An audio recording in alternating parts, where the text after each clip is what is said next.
Programa Mercado de Ação, o seu programa das terças-feiras às 22 horas e 30 minutos, com reprise nas quintas às 23 horas e 30 minutos e aos sábados às 8 horas da manhã, onde você pode também, não tendo acesso ao canal nesse dia e horário, pela internet você assiste pelo site poatv.net, mesmos horários. Hoje estamos recebendo Carlos Fetti Paiva Neto, secretário adjunto da administração de Porto Alegre. Seja bem-vindo mais uma vez ao nosso programa, Carlos. Obrigado, Luiz. Chamei de Carlos, mas todo mundo chama de Fetti, né? É, isso aí, nome de guerra. Nome de guerra. Fetti, seja bem-vindo. Fetti, as secretarias, e isso é uma inovação na gestão atual, as secretarias estão instituindo Comissão de Saúde e Segurança do Trabalho. Exato. Como é isto? Bom, Luiz, na verdade, a gente tem os marcos regulatórios em relação à saúde e segurança do trabalhador, mais os seletistas pelas normas regulamentadoras 7 e 9, que são aquelas normas que estabelecem desde o Programa de Riscos Ambientais, o PPRA, estabelecido pela NR9, e mesmo os PCMSOs, que são os Programas de Saúde Médica Ocupacional, da NR7. A gestão pública, ela, ao longo do tempo, ela teve bastante acéfala dessa normatização e, basicamente, atuando por derivação de forma muito irregular e sem ter nenhum tipo de regramento específico, né? O funcionário seletista ele está obrigado a estas normas que elas fazem parte da CLT. Uhum. O funcionário que era estatutário, que não segue a CLT, ele não estava obrigado a seguir essas normas? Em verdade, muitas das normas do regime estatutário, elas têm regramento específico, por lei específica, mas muitas desse regramento, ele é lastreado e baseado naquela maior parte do funcionarismo, dos funcionários, tanto da iniciativa pública quanto privada, que são seletistas, ainda como regime geral. Então, quando não se tem uma legislação específica que dê cobertura, basicamente se transfere, por derivação, os preceitos da legislação que atende aos seletistas, embora não seja de forma muito correta, quer dizer, fica faltando um instrumento que balize isso. Em Porto Alegre, a gestão, percebendo essa defasagem de regramento regulatório e, ao mesmo tempo, compreendendo a situação, e por ser o ente público, uma administração municipal, a gente encontra atividades de baixo risco, na maior parte do seu contexto, mas nós encontramos, sim, algumas atividades que podem se assemelhar a atividades industriais, por exemplo, como a da construção civil, como outros tipos de intervenção que nós temos afluência, inclusive, de operários suscetíveis a ações de elementos nocivos, a insalubridade e outras... Sim, são situações que somente a aplicação, a execução, a elaboração de um laudo da NR9, Programa de Prevenção de Riscos Ambientais. Ambientais aqui não se lê, meio ambiente sim, ambiente laboral. Uhum. É somente esse tipo de laudo que vai determinar esta situação e vai determinar também que EPIs podem ser utilizados ou devem ser utilizados. Numa analogia, significa dizer que se não tem um PPRA numa entidade pública, num órgão público, se um funcionário usa um EPI, é porque alguém imaginou que aquele EPI, aquele equipamento de proteção, seria bom que ele usasse, mas não tem laudo nenhum determinando o uso. É empírico? Na verdade, Luiz, é bem oportuno esse teu questionamento, porque a gente tem, vou dar um exemplo, o Departamento de Esgotos Pluviais. Tá? Nós temos, inclusive existe um operário que se destaca porque ele é engenheiro, ele é operário de concurso, de participação na prefeitura, mas ele é engenheiro de formação. Ele acabou se especializando em muitos dos protocolos que acaba desenvolvendo para, por exemplo, fazer visita nos PVs, chamados pontos de visita de redes pluviais. Então, existe uma regra, uma norma básica, e ele procura adaptar essa regra a um protocolo que tanto faz uso a prefeitura na sua execução de serviços, quanto também as empresas contratadas que têm o seu regramento, mas que igual é competência do gestor público a fiscalização. Então, acaba se fazendo nisso exatamente uma documentação que estabelece o regramento para que se possa proceder assim, né? Sim, de alguma forma confirmas então o que eu falei, alguém dentro do órgão teve a capacidade de enxergar, planejar, o gestor apoiou. Exatamente. Mas não é a partir dos procedimentos normais de rotina que está submetida à iniciativa privada. Inclusive até quando a prefeitura hoje, eu poderia dizer que 70% das unidades são 31 secretarias, departamentos, né, unidades, e diria que mais 6 gabinetes que são vinculados ao gabinete do prefeito, como Gabinete de Comunicação Social, por exemplo, ou Agência de Inovação e Inovapoa, que também é um gabinete de inovação vinculado ao GP. Então, são 37 unidades, sendo que formalmente 31 são mais individualizados. E existiu desde 2013 uma política de estimulação à criação das comissões de saúde e segurança do trabalho.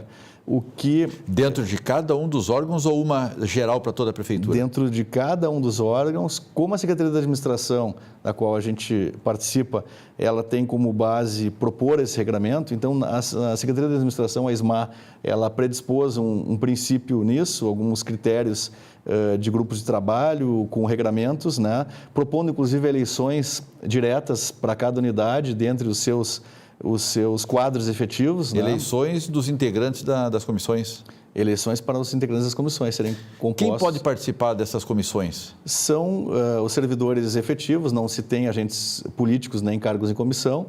Ela é adstrita aos servidores do quadro geral que se habilitam e aí, mediante um processo de votação, acabam sendo eleitos para exercer esse mandato. Né? Essas comissões, elas têm tamanho de acordo com...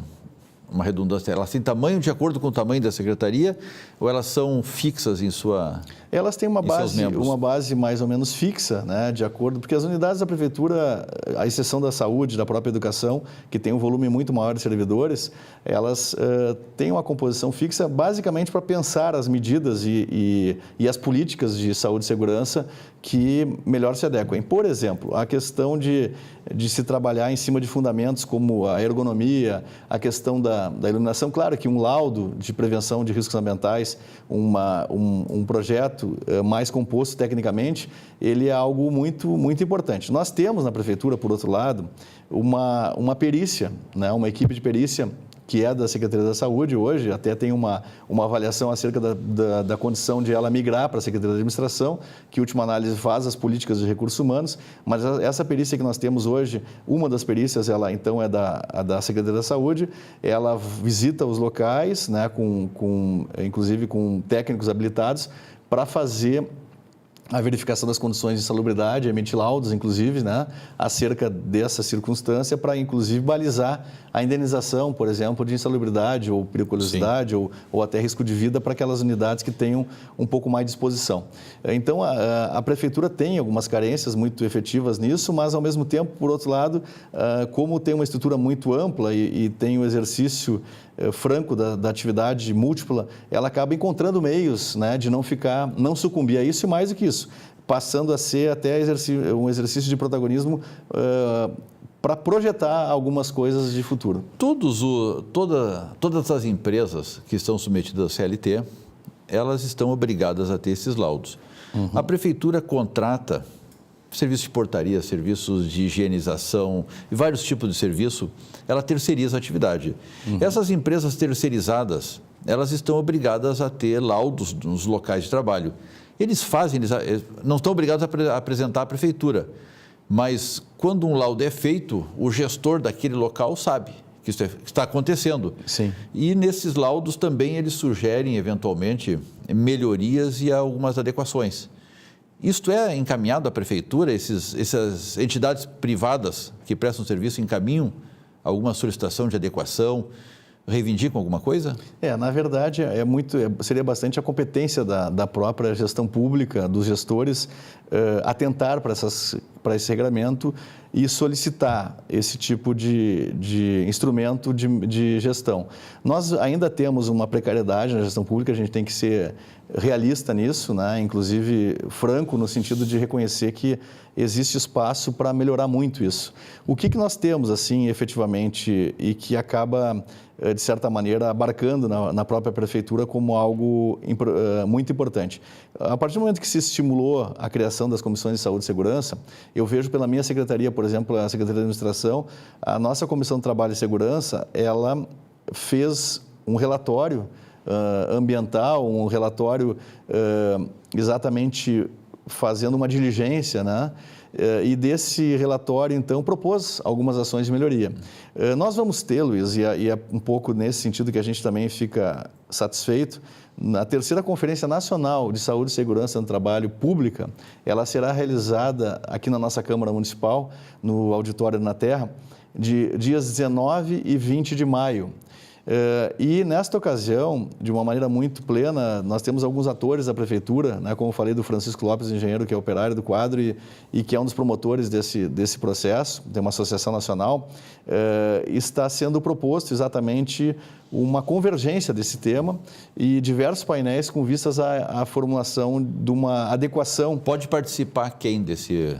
Qualquer pessoa pode se inscrever e participar? É uma conferência nacional, ela é uma conferência aberta. Evidentemente que nós temos como ideia direcionar um pouco mais ao público assistente pessoas e profissionais que atuem na área pública, preponderantemente. Uma última pergunta, aberta. Nós estamos encaminhando ao final.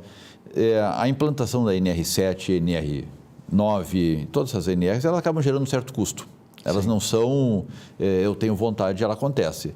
Ela gera custo. Essas comissões terão autonomia para fazer as contratações necessárias ou será centralizado, vai ter uma grande licitação nós pegamos, para contratar NRs? É um bom ponto. Nós pegamos a Secretaria de Educação e da Saúde, que tem maior absenteísmo e por problemas exatamente da questão da falta de saúde e segurança, o que deixa margem a esse tipo de circunstância, e nós estamos contratando um programa de riscos ambientais para uma das unidades e um programa de medicina ocupacional para outra, para exatamente poder, a partir desse princípio, cotejar e evoluir para as demais unidades. Interessante, bastante interessante isso. Com certeza vai diminuir as famosas ausências, as famosas faltas, porque na iniciativa privada, comparando com a pública, tem um certo período que o funcionário mantém a remuneração junto à empresa e depois passa por INSS e a remuneração, em vários casos, cai substancialmente. Não existe a garantia da manutenção do mesmo salário que é garantido ao servidor público. Então, isso causa certos comentários negativos por parte de quem não tem esse tipo de privilégio, né? Exatamente por perceber isso, Luiz, é que está sendo feita essa ação mais afuniladora para buscar esses marcos e tentar melhorar um pouco essa relação. Que legal. Carlos Fetti, secretário adjunto da administração de Porto Alegre, hoje nos brinda com a sua visita, esclarecendo mais uma iniciativa da nossa boa Prefeitura de Porto Alegre. Fetti, somos gratos à tua presença. Eu agradeço, Luiz. Estamos à disposição. Voltamos num instante.